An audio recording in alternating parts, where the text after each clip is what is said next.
this week's Torah portion is called Truma, and because this is the Torah portion for non-Jews or Noahides or converts, we're going to focus on how this Torah portion is directly related to Jethro and the Kenites.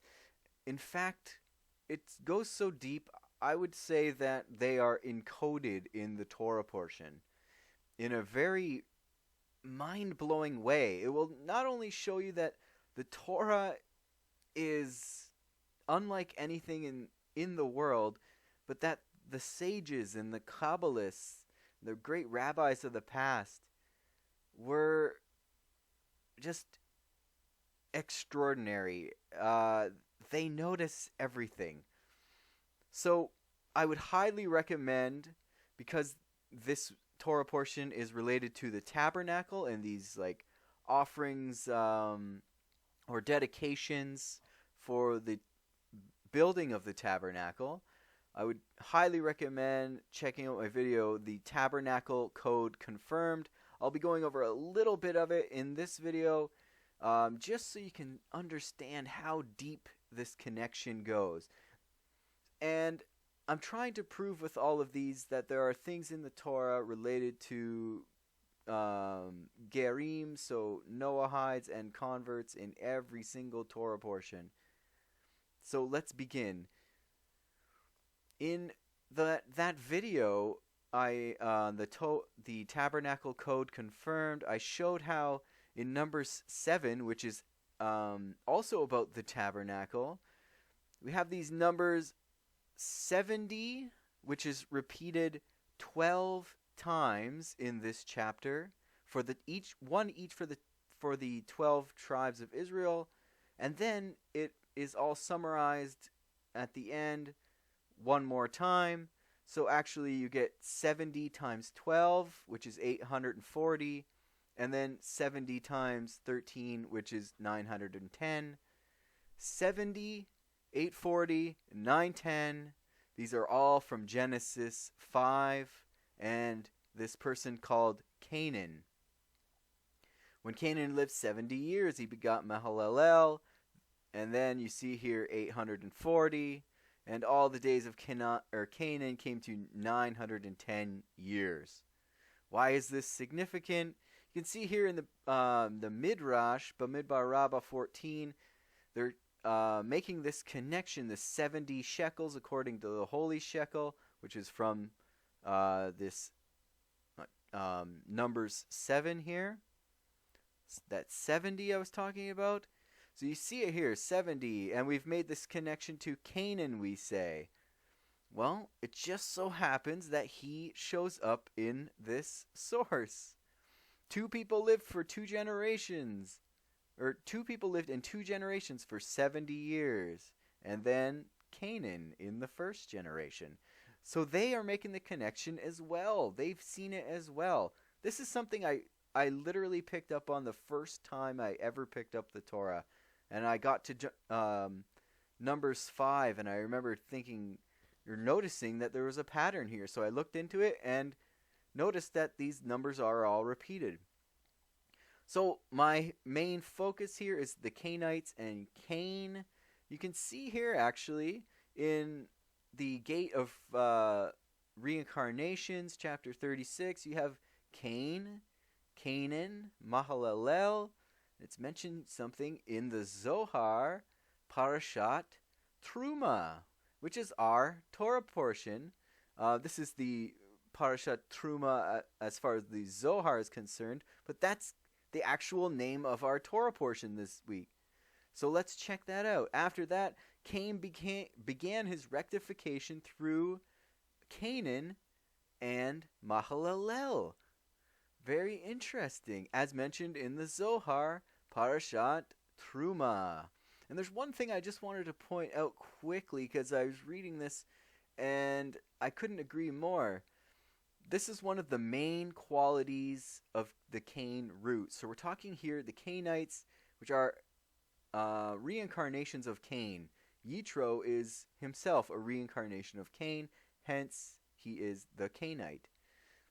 So this is one of the main qualities of the cain root, extremes. On the one hand, it is mostly bad. On the other hand, its good is outstanding. Coming from gevurot, strengths, the extremes are extra intense. It implants in creation the principle that extra good requires extra work to get through the bad. But it is worth it. Those from this root undergo more trials and tribulations, but have much greater potential. This describes Yitro perfectly, whom the Zohar also says we wouldn't have the Torah if he had not said, "Now I know that Hashem is greater than all the other gods." So we're saying here that Truma is connected to Cain and Yitro and Canaan and the Cainites. I'll actually show you that the word Truma, as you see it here, is connected to Jethro. Truma has the value 651, which just happens to be the exact gematria or number value of Ruel in the land of Edom from Genesis 36, which is the genealogy of Esav, who is Edom. So who is Ruel? Ruel in the land of Edom? Ruel is Jethro. He was called by 7 names, Ruel being one of them. You can see here Yitro, Hobab, Heber, Caini, as in Cainite, and Putiel. These are the names of Esav's sons. Eliphaz, the same Eliphaz from the book of Job, by the way. And I've done a video that proves that you can find Ruel, who is Yitro, so Jethro, the father-in-law of Moses, Eliphaz, the friend of Job. You can find Job in this same chapter, and Bilam as well. They're all related to each other. So, I'll now show you that there are codes in this Torah portion that have to do with Jethro. So let's check out what is essentially the first verse, or it's the second verse officially, but tell the Israelite people to bring me gifts. You shall accept gifts for me from every person whose heart so moves him. So we said that Truma is related to Jethro, and actually, if you just remove this space, it's kind of hinted at here, because you have Yud, Tav, Resh, Vav, which makes Yitro in the which is essentially the first verse of the portion. Now that, when I see that, it makes me think there's more going on here. And actually, here's our verse, Exodus 25, verse 2, and you can actually see it here. If you count every 8th letter, you get Yitro, Jethro, the Kenite. That's kind of interesting. But there's more in this same portion. As you see here, make its bowls, ladles, jars, and jugs with which to offer libations. Make them of pure gold. So if you're making something of pure gold, you'd probably need some metal smiths or metal workers, who are the Kenites, which is caini, which is one of Jethro's names. You can see here in a code as well, every 4th letter, caini, as in cainite. You can also find it mostly in this word, which if you take the letters and jumble them up, you could spell cainites with it. Okay, let's go to 3 now. Here's another one from the same chapter. And you can see here another one of Jethro's names, Heber. This is the name that I figured out Jethro shares with Moses. They share the name Heber. Okay, and last one. We said this is all connected to Mahalalel and Canaan especially, and that these numbers are all associated with the Tabernacle, which is what these gifts are for. The gifts are are dedicated to the building of the Tabernacle or the Mishkan. You can find Yitro's name here in the code, an ELS code, every 8th letter, exactly like you find it in our Torah portion at the very beginning, every 8th letter.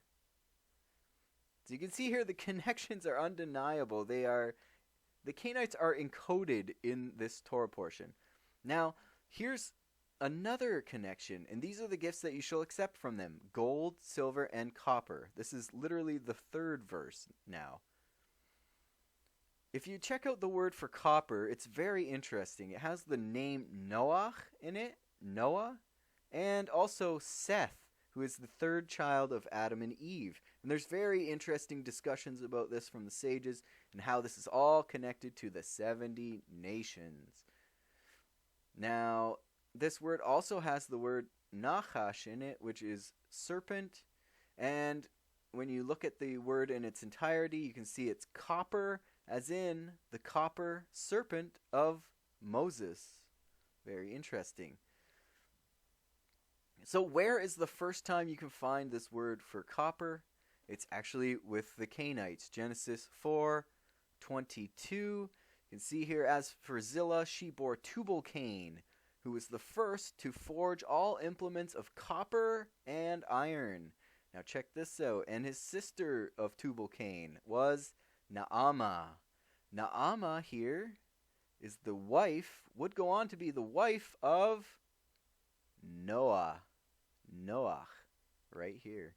So Noach and Naamah, their eventual getting together is hinted at in this verse, where you can also find these copper implements. So many Cainite connections here, and it's also appropriate that it's right there in plain sight.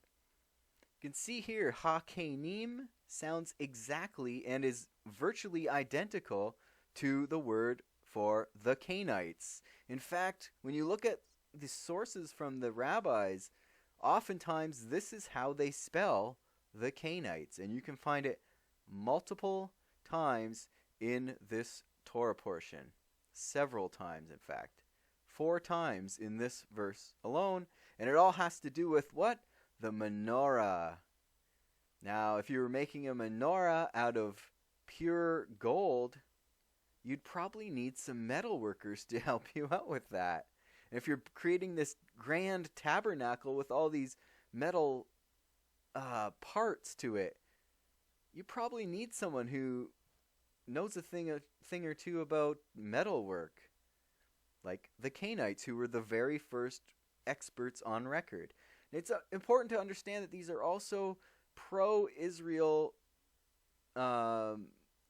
essentially the first pro-Israel group among the nations, which carried on throughout the entire Torah.